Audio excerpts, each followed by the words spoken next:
नमस्कार प्रिय मित्रों, मैं ज्योतिषकार कमल आप सबका हार्दिक अभिनंदन करता हूँ। इधर अरे भाई, हार्दिक अभिनंदन करता हूँ आपके अपने इस प्यारे यूट्यूब चैनल अलौकिक साधनाओं में। दोस्तों, बड़ी बड़ी साधनाएं तो बड़े बड़े लोग करते ही हैं, लेकिन इस संसार में कुछ छोटे छोटे कार्य भी होते हैं जो बड़े बड़े लोग करते हैं।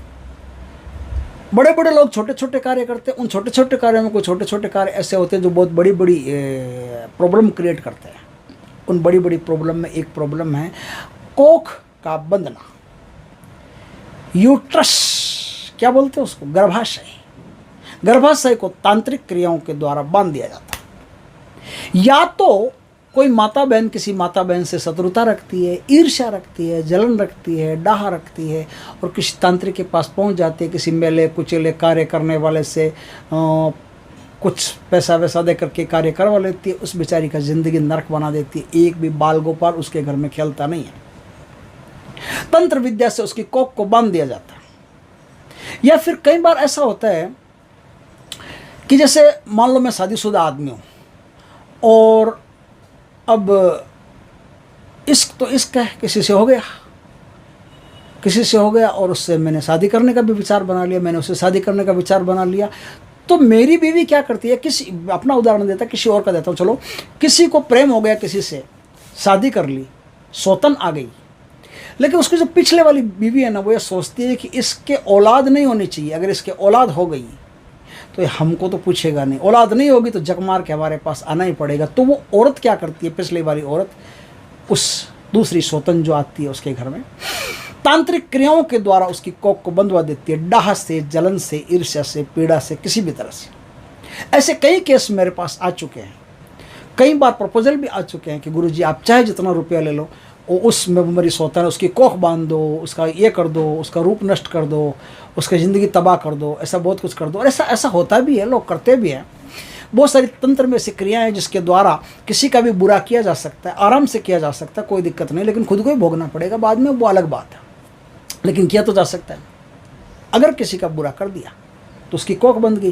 कोख बंध गई तो वो गई काम से, बेचारी ज़िंदगी भर के लिए संतान उत्पत्ति नहीं कर सकती। तो ये पीड़ा उसको हमेशा सालती रहेगी, खटकती रहेगी। और ये जो पीड़ा है ना संतान उत्पत्ति नहीं करने की, एक लड़की प्यार करके किसी को अपना पति तो मान सकती है, लेकिन उसकी सारी की सारी जो त्वरा रहती है वो उसके पेट की तरफ रहती है, उसके गर्भ की तरफ रहती है। हमेशा उसकी एक चाह रहती है कि वो माँ बने, कैसे ही माँ बने। ये भारत का सिद्धांत है। मैं बाहर के फॉरेन वालों की बात नहीं करता, उनको बीच में मत लाना। भारत का ये सिद्धांत है। भारत की महिला ये चाहती है कि किसी भी तरह से माँ बने और जो प्यार उसने पति को दिया है वो सारा का सारा प्यार अपने पुत्र, अपने पुत्री पर, अपने संतान पर उंडेल देना चाहती है। लेकिन उस प्यार को उंडेलने का जब उसे मौका नहीं मिलता तो वो प्यार जो पहले पति के प्रति था ना, वो भी अब कुंठित होता चला जाता है और उसका जीवन नरक होता चला जाता है, उसका सौंदर्य क्षीण होना चला जाता है, उसकी ज़िंदगी नष्ट होना शुरू हो जाती है। कुछ ही समय में वो औरत बीमार, रुग्ण और बूढ़ी जैसी लगने लगती है। अगर किसी माता बहन को ये प्रॉब्लम है, इस प्रकार की प्रॉब्लम है, और कई लोग मेरे पास आते हैं पैसे को बचाने के लिए गुरुजी को दक्षिणा नहीं देनी पड़े और साधना भी सीख जाए, तो वो कहते हैं गुरुजी हमें तो जगत कल्याण करना है, इसलिए वो धन बरसाने वाली साधना दे दीजिए। अभी धन बरसाने वाली साधना से तो जगत कल्याण क्या करेगा भाई? तो ऐसा चाहते हैं क्यों कि मेरे पास हो तो मैं दूसरों को दूँ। परमात्मा अपने आप दे देगा, अपने आप तो दूसरों को देता रहना। अब तेरे को धन बरसाने वाली साधना चाहिए मुझसे और तू जगत कल्याण करेगा। जगत का कल्याण वो कल्याणकारक है, वो बैठा अपने आप कर देगा, तुम्हारी ज़रूरत नहीं है।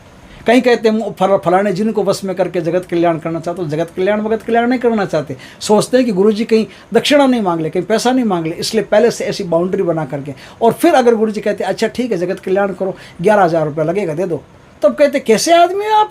मैं तो जगत कल्याण के लिए निकला था और आपने पैसा मांग लिया। आपके अंदर इंसानियत नहीं है बिल्कुल भी।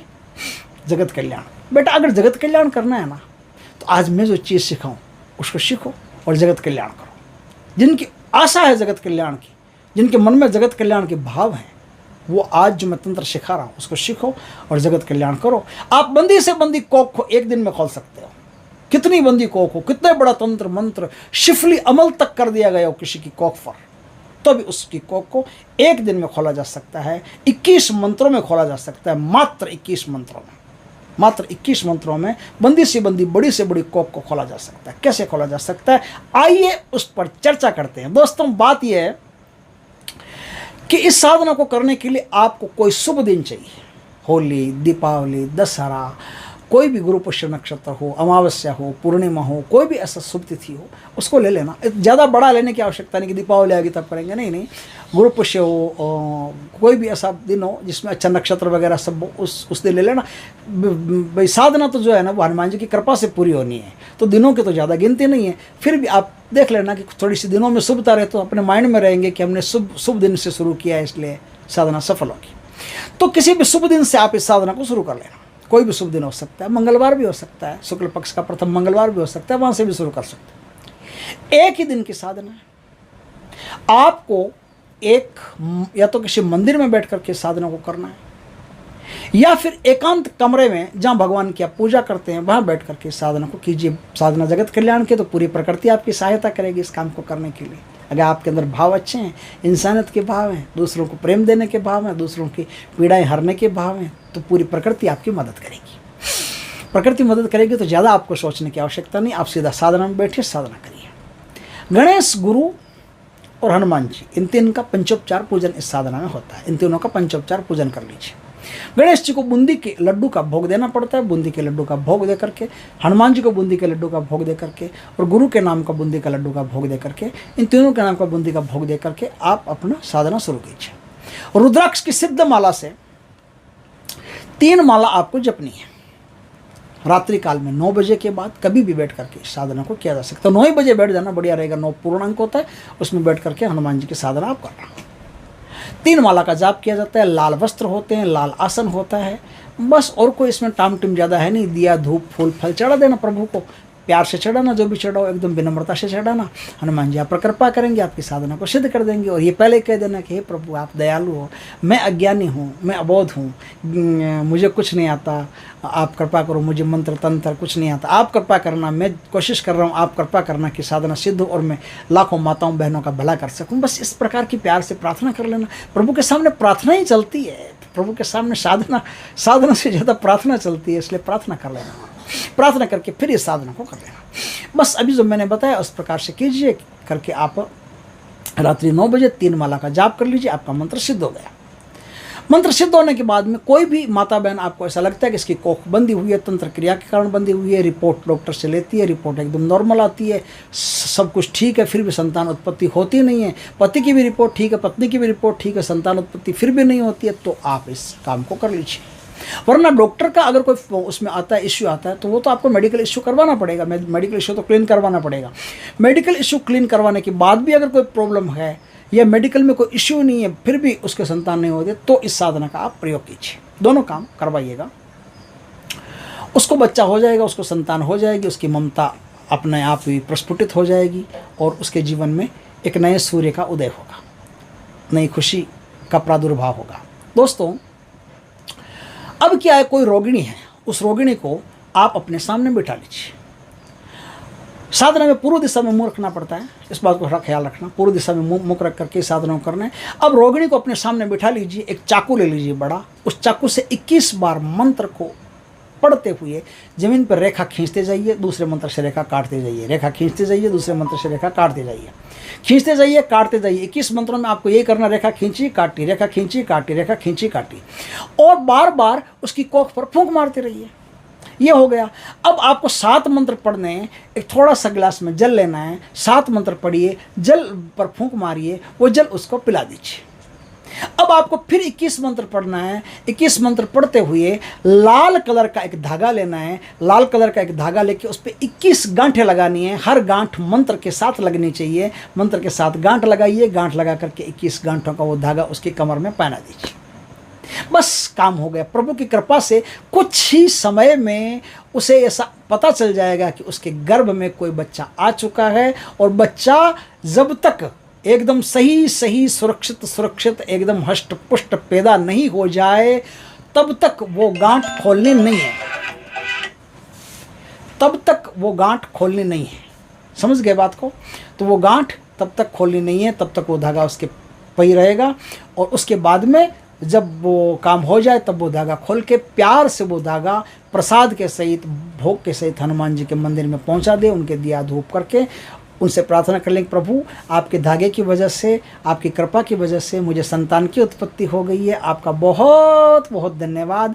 और बालक जब बड़ा हो जाए तो किसी प्रसिद्ध हनुमान जी के मंदिर में उस बालक के बाल, जो सबसे पहले मुंडन संस्कार किया जाता है ना जी, वो मुंडन संस्कार आप हनुमान जी के मंदिर में करवाइएगा। इस प्रकार से बहुत ही उच्च कोटि की साधनाएं हैं, जिनको एक अंदर से लगता है कि मुझे जगत कल्याण करना है, उनको इस साधना को करके दूसरों की भलाई के कार्य करने चाहिए। दूसरों की भलाई करोगे तो परमात्मा आपकी भलाई करेंगे। मंत्र क्या है मैं आपको बताता हूँ, ध्यान से एक एक चीज को सुनिएगा। मंत्र है ओम नमो नील नील महानील दृष्टि देख कोख खोल, फले फूले बेल बदे चतुराई चले, अमुक के गर्भ की जो हानि हो तो राजा राम की दुहाई, जति हनुमान की दुहाई, शब्द साचा पिंड काचा, पुरो मंत्र ईश्वरो बाचा, सतनाम आदेश गुरु का।